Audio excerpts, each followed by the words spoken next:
Development and course. Okay, how the OCD develops and what is the course. Mean age of onset is generally 19.5 years, a young adulthood. Okay, 25% of the cases start before age of 14 years. Okay, remaining mostly around young adulthood.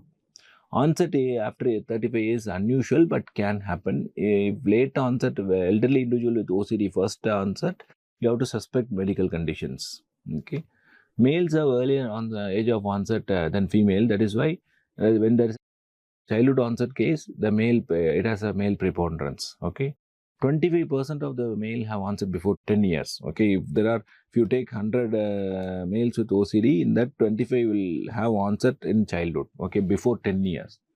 Okay, usually the onset of symptoms is gradual. However, acute onset has been reported, especially in children population. Acute onset is very common, especially after some life trauma. Okay, but whenever there is an acute onset, we have to suspect medical causes. And course, what will happen if untreated? OCD is untreated. The course is usually chronic, often with waxing and waning symptoms like this.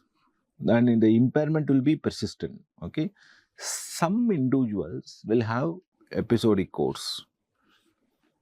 Okay, some individuals will have episodic course. They will have completely symptom free in between. Okay, usually it is in this course. Some individual has a very deteriorating course. Severe OCD gradually deteriorating in functionality.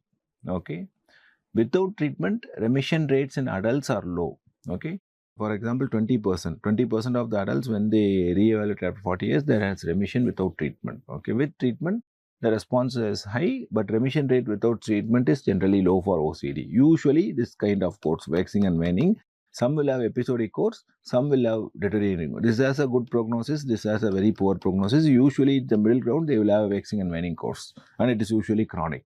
Onset in childhood and adolescence can lead to lifetime of OCD. Okay, however, 40% of individuals with childhood onset OCD may experience remission in adulthood. Okay, it means around 60% of individuals with childhood onset OCD will have a lifetime OCD.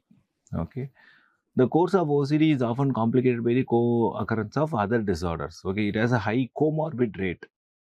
Okay, and content also changes with the age. Okay, during children they will have different set of obsessions. When they reach adolescent, they have different set of obsessions. When they reach adulthood, they can have different set of obsession. So the content also change with the age.